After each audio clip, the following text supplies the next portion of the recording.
quiet stranger, the rain fell on the city, like it was trying to wash away the noise, the dust, and maybe even the loneliness. Sundar walked slowly, his shoes soaking in the puddles, his coat old and torn at the edges. Nobody paid him much attention. People passed by, umbrellas held high, eyes fixed on their phones or on the ground. He stopped outside a small cafe tucked between two tall buildings. The sign over the door was faded, the windows fogged from the warm air inside. Through the glass, he saw people sitting at tables, cups of coffee steaming in front of them, laughter and quiet conversations mixing in the air. Sundar pushed the door open and stepped inside. A bell chimed softly, and a young waitress turned to look at him. Her name tag said Mira. She looked tired, her apron stained, but her eyes were kind. "Hello," she said, her voice gentle. "Welcome. Take any seat." He nodded and chose a table near the window. He sat down, his fingers brushing the wooden surface, feeling the scratches and dents from years of use. Mira came over with a menu. "It's raining hard," she said. "Hope you didn't get too wet." "A little," Sundar replied. "It is." Voice was quiet, almost shy. She smiled faintly and handed him the menu. He didn't open it. Instead, he looked up at her and said, "What would you recommend?" Mira hesitated. "Well, the soup is good. Warms you up on a day like this. And we have fresh bread too." He nodded again. "That sounds fine. I'll have the soup and bread. And just water, please." She scribbled on her pad and walked back. To the counter, Sundar watched her as she worked, noticing the way she moved quickly, always glancing around, making sure everyone was taken care of. He also noticed how the manager behind the counter kept barking orders at her, while she just nodded and kept going. His soup arrived a few minutes later. It smelled good, rich and hearty.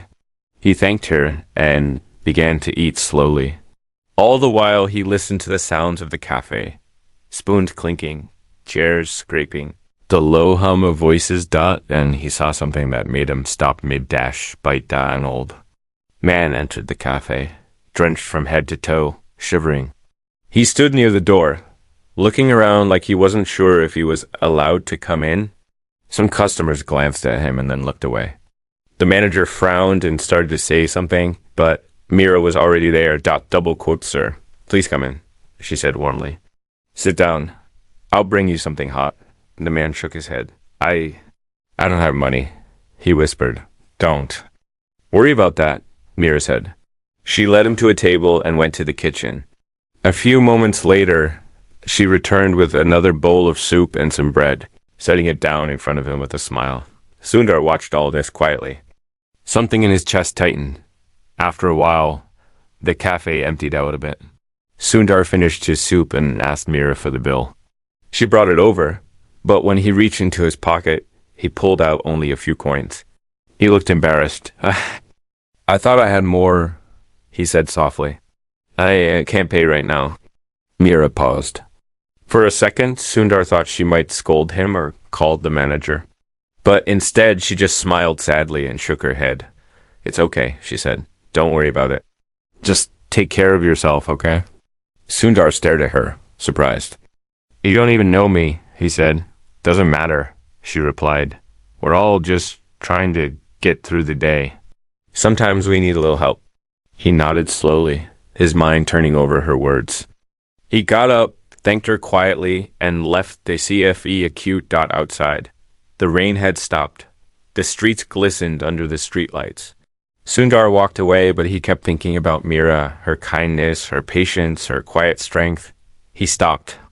At the corner, pulled out his phone, and stared at it for a long time. Then he smiled to himself and whispered, "She passed the first test."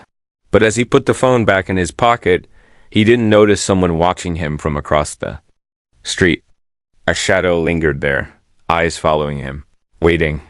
And somewhere deep in the city, a plan was already unfolding, one that would test more than just kindness. Asterisk, the hidden letter of morning sun broke through heavy gray clouds, its pale light spilling into the small hotel room where Sundar lay awake on his bed. He hadn't slept much. The events of the previous day played in his mind over and over. The look in Mira's eyes when she told him not to worry about the bill, The way she treated the old man with quiet dignity, the warmth in her voice despite her own obvious exhaustion. For someone who spent years in boardrooms, surrounded by polished speeches and rehearsed smiles, Sundar found her raw kindness unsettling in a way he couldn't explain. It reminded him of things he thought he'd forgotten. He swung his feet to the floor, the wooden boards cold under his socks, and rubbed his face. He felt heavy, like the rain outside had soaked through to his bones. But before he could reach for his shoes, he noticed something unusual. A single sheet of paper, folded neatly, was lying just inside his door, as if someone had slipped it under while he slept. He stared at it for a moment, then picked it up, his fingers already trembling. There were no markings on the outside, no name, no address. But when he opened it, his chest tightened. In small, precise handwriting, the note read, "You are not the only one testing people." That was it. Nothing more. No signature, no clue. Just that sentence. He stood there for a long time, reading and rereading the words as if they might suddenly make sense if he stared hard enough. But instead, they filled him with unease. Someone knew what he was doing. Someone was watching him. Not just yesterday in the cafe, but here, in his private room, close enough to leave him a message while he slept. He felt the walls around him shrink, the air in the room growing colder by the second. He stuffed the note into his pocket and left. He needed answers. And he knew where to start. The streets were wet from last night's rain, the scent of damp concrete and smoke rising with the morning heat. He kept his head down as he walked back to the cafe. His coat flapped in the wind, and every time he passed someone, he felt their eyes linger just a little too long. It made his stomach twist, though he couldn't tell if it was real or just. His nerves taut when he finally reached the cafe. He stopped outside for a moment. The window was fogged up again, and he could see people inside eating breakfast, chatting, sipping coffee. It all looked so normal, but there was something different too, an emptiness. A silence he hadn't noticed before. He pushed open the door, the bell chiming above his head. The manager was at the counter, counting cash. He looked up when he saw Sundar. His expression was sharp, his mouth set in a thin line. "You again," the manager said flatly. "What do you want?" Sundar hesitated. I was looking for Mira. Is she here?" The manager snorted, shaking his head. "She quit. Didn't even finish her shift yesterday.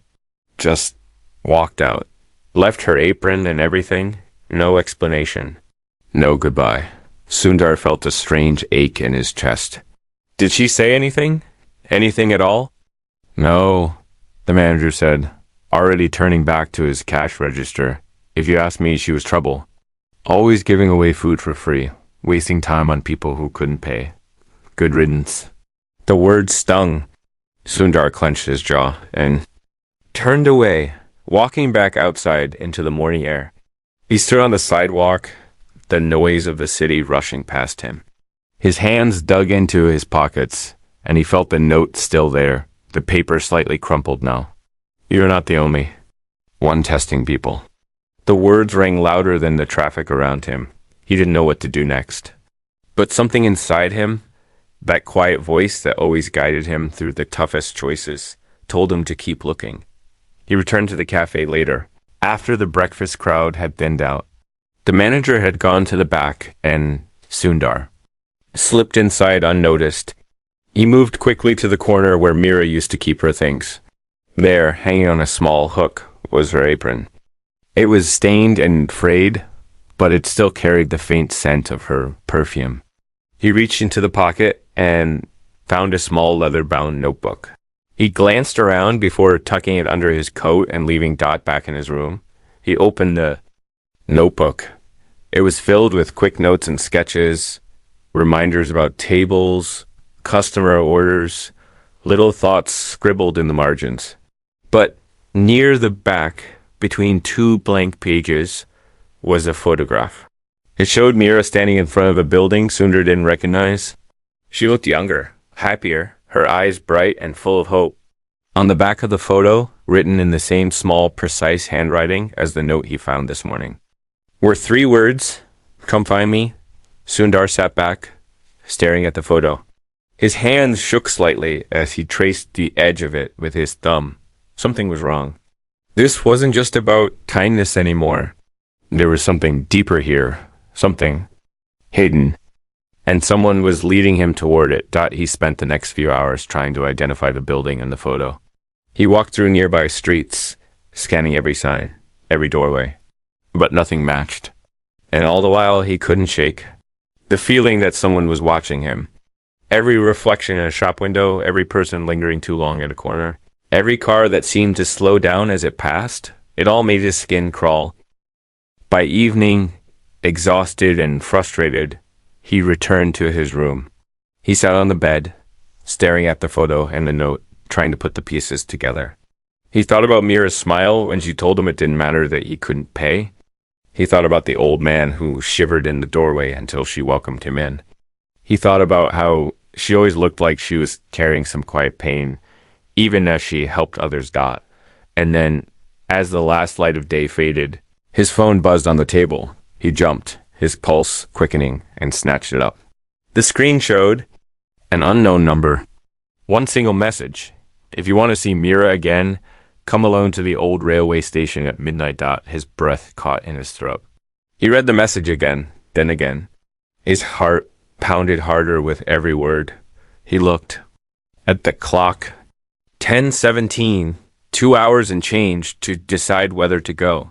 He set the phone down and stared at his reflection in the darkened window. His face looked older, wearier, but there was also a strange fire in his eyes now, the same fire he'd felt years ago when he worked through nights to solve impossible problems. When he believed anything could be fixed if he refused to quit, he picked up the note again, "You are not the only one testing people," and tucked it into his pocket along with the photograph. Then he slipped on his coat, pulled up the hood, and stepped out into the cool night air. The streets were quieter now, the city settling into its restless sleep. Sundar walked quickly, his hands buried deep in his pockets, his mind sharp and focused despite the fear that gnawed at the edges. He didn't know what awaited him at the old railway station. He didn't know who was playing this game with him, or why. But he knew one thing with certainty. He wasn't about to walk away now. He reached the end of the street and stopped at a traffic light.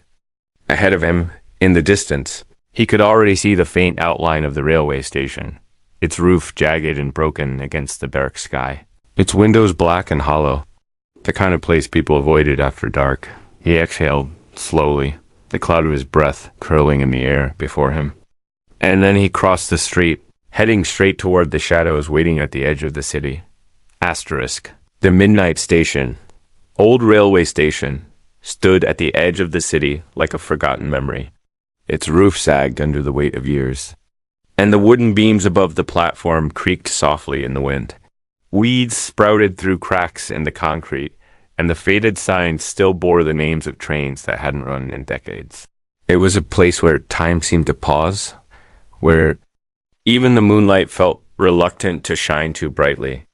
Sundar stood at the entrance, his breath fogging in the cold air, staring at the silhouette waiting on the platform. At first, he thought his eyes were playing tricks on him. The figure was tall, thin, dressed in an old overcoat. The collar was pulled up high, hiding much of the face, but the way the man stood, perfectly still, hands clasped behind his back, felt hauntingly familiar. Sundar stepped closer, his heart beating faster with every echo of his shoes on the cracked tiles. And as he drew near, the figure finally turned, revealing the sharp lines of a face Sundar had hoped never to see again. It was the old man from the cafe, but something about him was different now. Gone was the hunched, shivering stranger who had seemed so fragile yesterday. Now his eyes glittered in the darkness, clear and calculating. His voice, when it came, was calm, deep, and entirely steady. "You came?" the old man said softly, almost approvingly. Sundar stopped a few steps away, confusion and anger mingling in his chest. "Where is Mira?" The old man tilted his head slightly, as if the question amused him. "She's safe, for now. Whether she stays that way depends on you." What do you want? Sundar demanded, his hands curling into fists at his sides. For a long moment, the old man didn't answer. He just studied Sundar, his expression unreadable. Then he took a slow breath and said, "You've been testing people for years, haven't you? Walking into lives you don't belong to. Pretending to be poor, to be weak, just to see how they treat you. Measuring their kindness, judging them." Sundar flinched at the words. He wanted to deny it, but he couldn't. The truth was heavier than he liked to admit. "You think it's noble?" The old man continued, stepping closer, his shoes scraping softly on the ground. "You think you're teaching yourself something, but tell me, how many lives have you broken while you played your little games? How many people did you walk away from, leaving them to wonder if they failed you? How many good hearts did you crush because they didn't pass your test?" The words cut deeper than Sundar expected. He opened his mouth to argue, but no sound came out. The old man's gaze softened, not with kindness, but with something closer to pity. "You've been so busy testing everyone else," he said quietly, "that you never stopped to think someone might be testing you." Those words hung in the cold air between them, heavier than the silence that followed. Finally, Sundar found his voice. "Who are you?" The old man smiled faintly, but it was not a kind smile. "Just someone you overlooked," he said. "Someone you failed to notice when it mattered." He reached into his coat pocket and pulled out a small, tarnished key. He held it out between two fingers. "You have a choice now," the old man said. "Walk away, go back to your comfortable life, and never speak of this again. Or take this key, open the locker at the far end of the platform, and see the truth for yourself." Sundar stared at the key.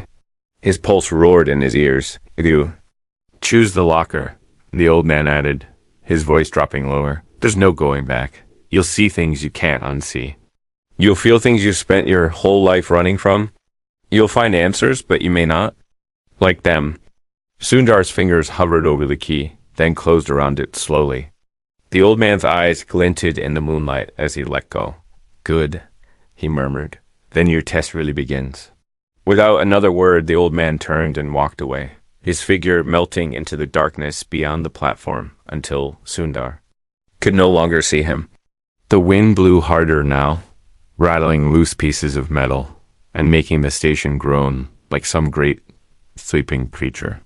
Sundar stood alone on the platform, staring down at the key in his hand.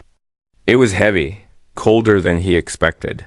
He walked toward the far end of the station, his steps deliberate but slow, as if some invisible weight was pressing down on him with every stride. The locker stood in a narrow alcove, its paint chipped and peeling, a number barely visible on its door.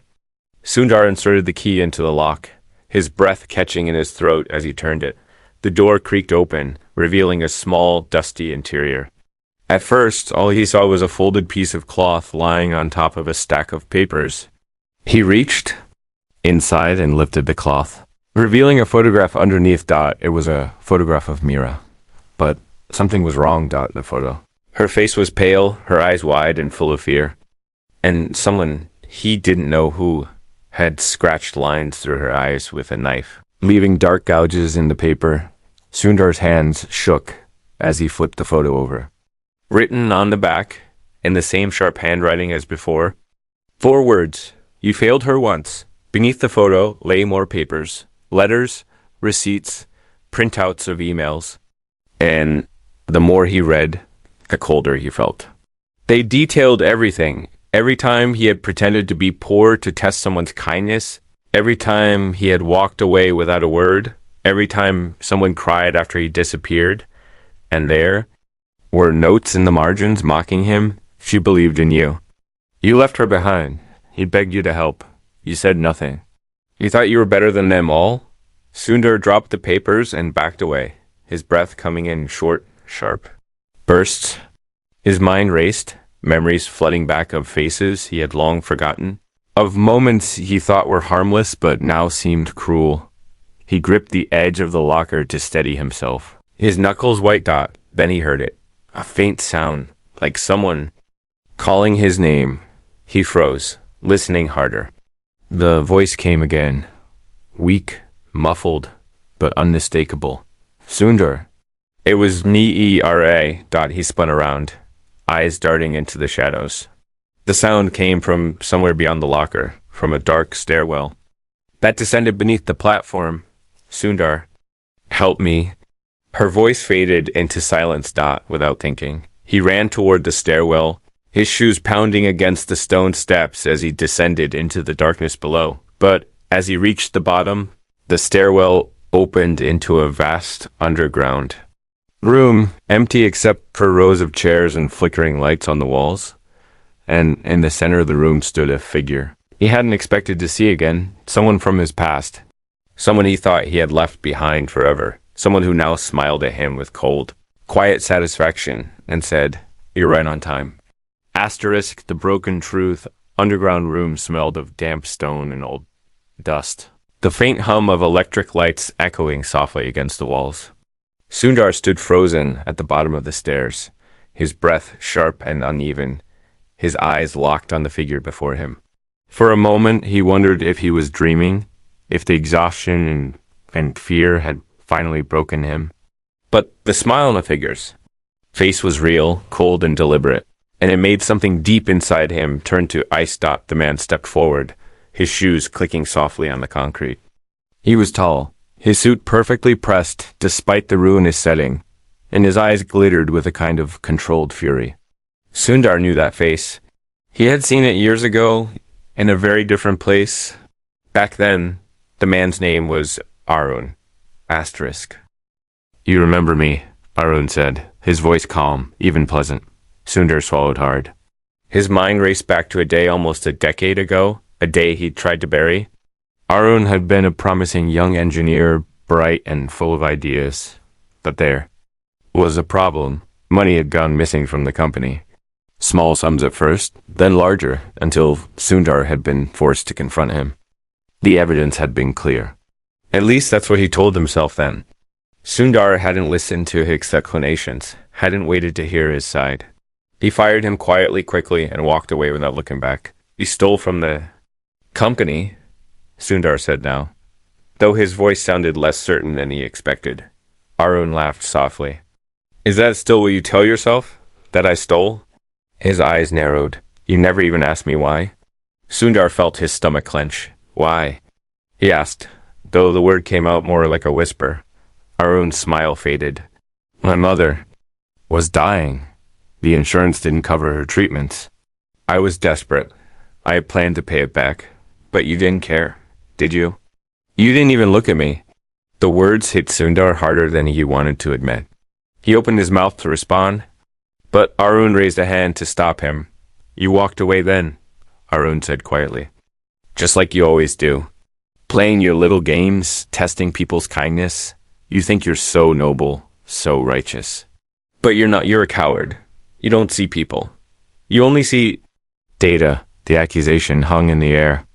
"Like smoke?" Sundar lowered his eyes, unable to meet Arun's gaze. He hated how much of it rang true. Arun circled him slowly now, his footsteps deliberate. "Mira," he said softly, almost thoughtfully. "She reminded me of myself, kind, selfless, willing to help even when it hurt her. But what did you do? You used her too. Just another subject for your little experiment." Sundar shook his head. "No," he said firmly, though his voice trembled. "She was different. You what?" Arun interrupted, his voice rising now. "You cared? Is that what you're about to say? You cared? Then why did you leave her alone in that calf, knowing what would happen?" Sundar's fists clenched at his sides. "Where is she?" Arun stopped in front of him, their faces inches apart. "She's safe," he said, "for now. But if you really want to save her, you'll have to prove you're not the man I think you are." Sundar's jaw tightened. "What do you want?" "From me?" Arun smiled again, that cold, practiced smile that didn't reach his eyes. He stepped back and gestured toward a door at the far end of the room. "She left you something," Arun said. "Clues. She believed in you, even when I didn't. But if you really want to find her, you'll have to follow her trail. And along the way, you'll see the people you hurt. All of them. The door creaked as Sundar pushed it open. The room beyond was darker, smaller, and lined with dozens of photographs pinned to the walls. Faces stared back at him. Waiters, janitors, drivers, secretaries, people he had tested and left behind. Some were smiling, some crying, some looking confused or betrayed. Underneath each photo was a note in Mira's handwriting, describing what happened to them after Sundar disappeared from their lives. He stepped closer. Reading the notes one by one, she thought you were her friend. She lost her job when you left. She cried for weeks. He thought you believed in him. He went back to the streets after you didn't return. She thought you saw her. You didn't. She stopped believing people can change. With each note, the weight in his chest grew heavier, pressing down until he felt he couldn't breathe. He stumbled backward, clutching the edge of a table for balance. Arun's voice came. From behind him, low and almost gentle now. You thought you were teaching them something. But all you did was teach them how cruel hope can be. Sundar shook his head, his voice breaking. You never meant, Arun. Repeated, his tone sharp now. But you did. And now it's your turn to feel what they felt. Sundar turned back to the wall, forcing himself to keep reading. Somewhere among these notes, Mira had left clues, little arrows pointing him toward her. He could feel it. She wouldn't leave him here to drown in guilt without giving him a chance to make it right. His eyes scanned the photos again, looking for patterns. Then he saw it, faint symbols drawn in chalk on the corners of certain photos. A circle on one, a triangle on another, a square on the next.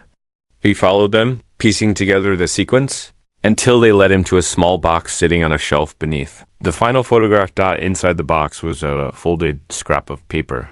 His hand shook as he opened it. You're almost there. It read in Mira's handwriting, but don't let him trick you. Don't trust what you see next. I believe in you. He closed his eyes, clutching the note tight, letting the words sink into him. After everything, she still believed in him. When he turned around, Arun was watching him, his arms crossed, his face unreadable. You think she believes in you? Arun asked softly. Then prove it. Go through that door. Finish this. Sundar straightened, his shoulders stiff with resolve. Without another word, he walked toward the door at the far end of the room, his heart pounding louder with every step. As he reached for the handle, he heard Arun say quietly behind him, You're about to see just how much damage you've done. Sundar hesitated only for a moment before pushing the door open. The room beyond was bathed in flickering light, larger than the others, but eerily silent.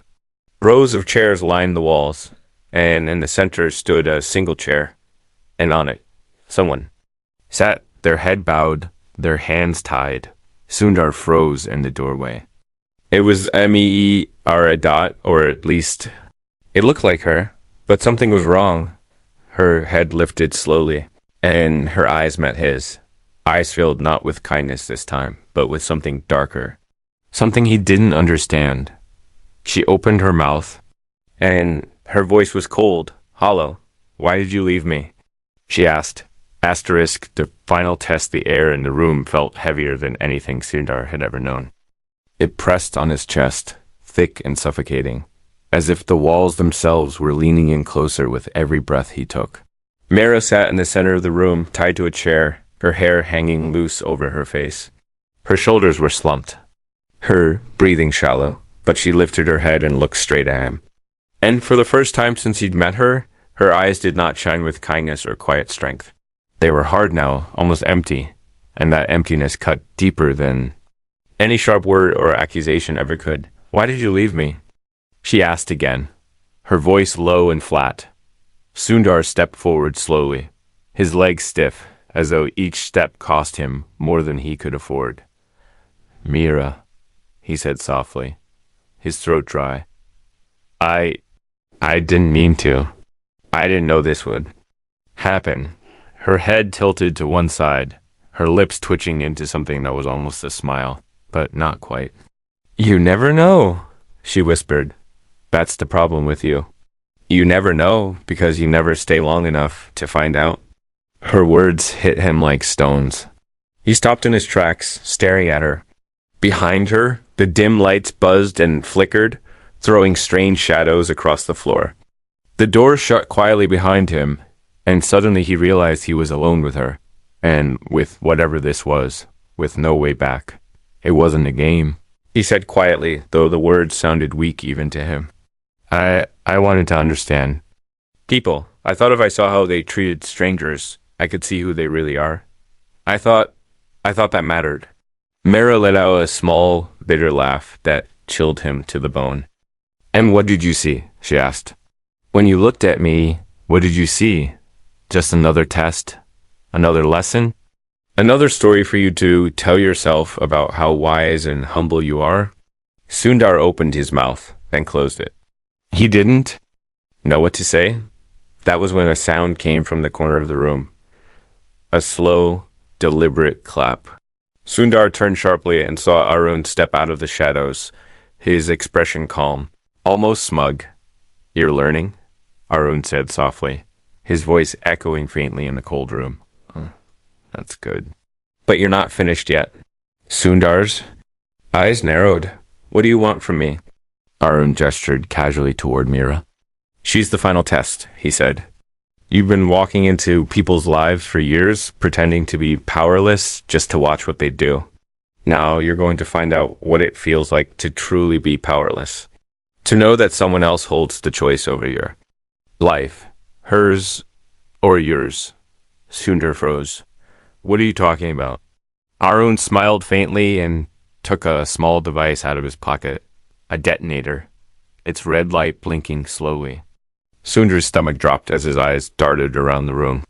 He saw now that the walls were lined with wires, explosives taped to beams and corners. The air smelled faintly of metal and smoke. You can save her, Arun said, his voice calm. And measured, but you'll have to give me something in return. Something real. Something you can't take back. Sundar swallowed hard, his hands curling into fists at his sides. What do you want?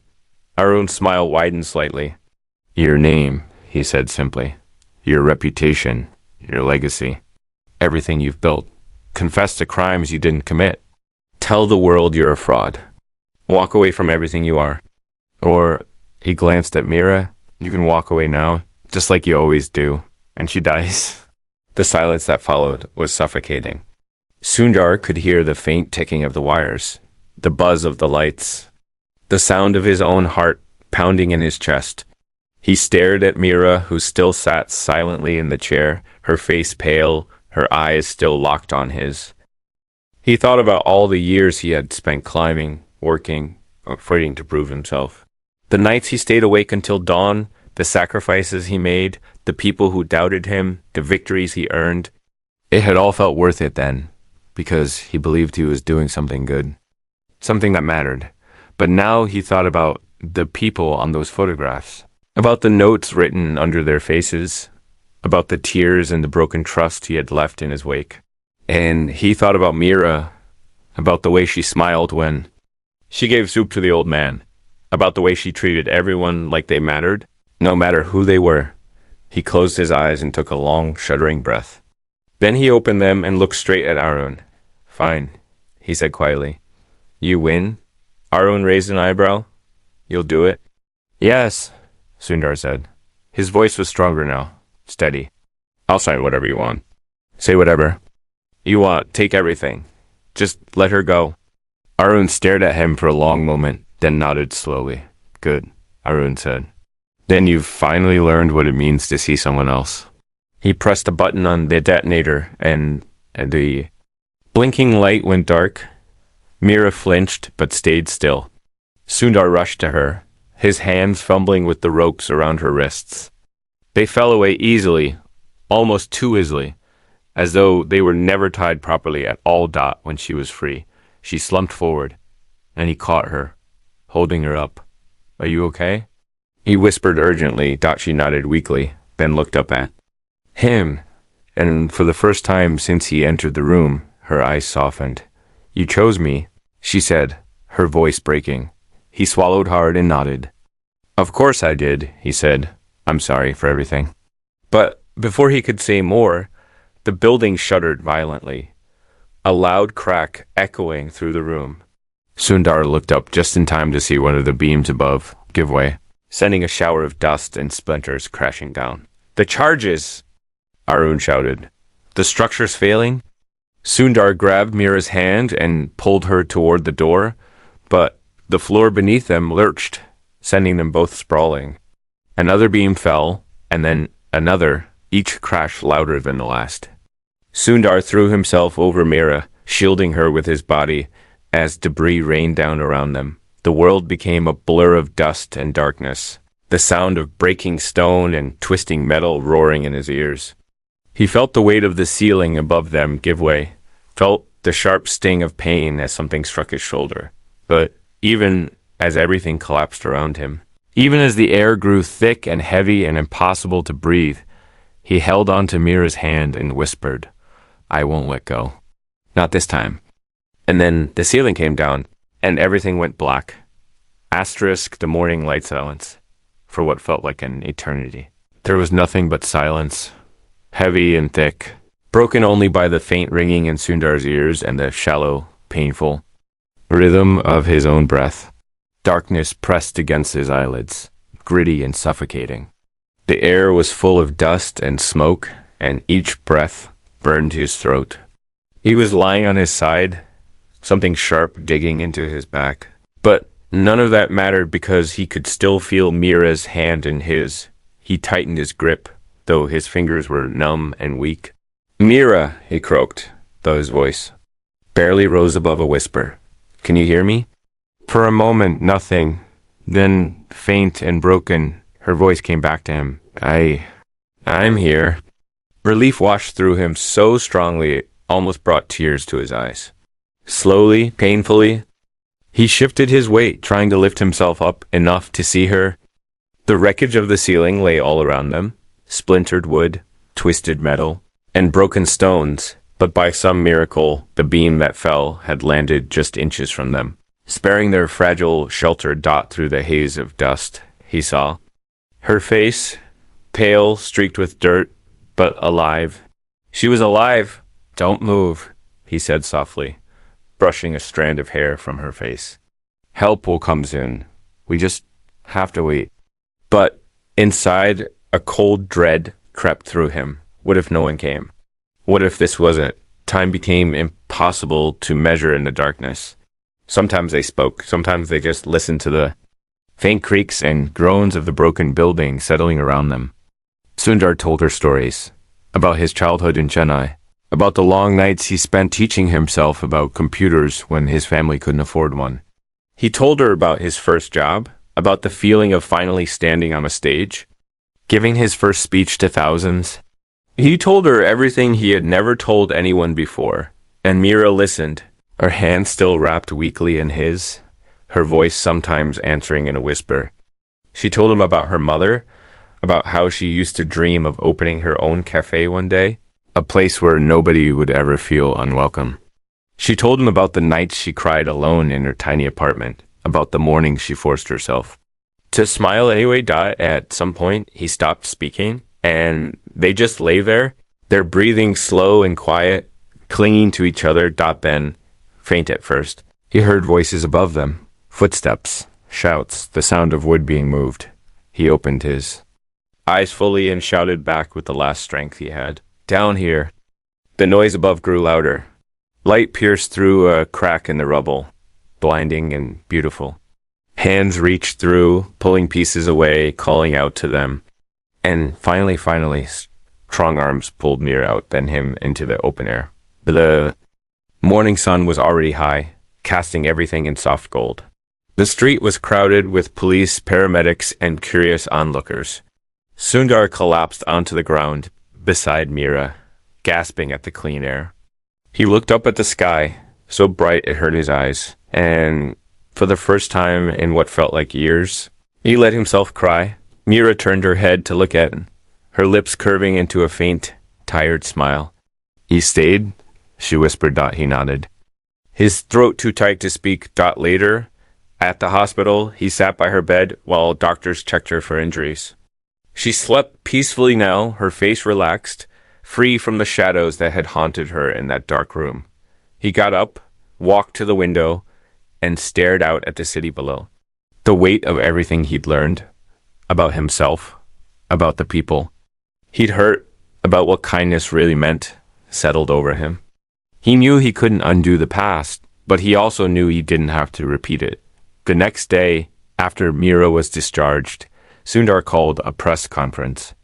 The cameras flashed as he stepped up to the podium, his hair still tousled, a faint bandage on his forehead.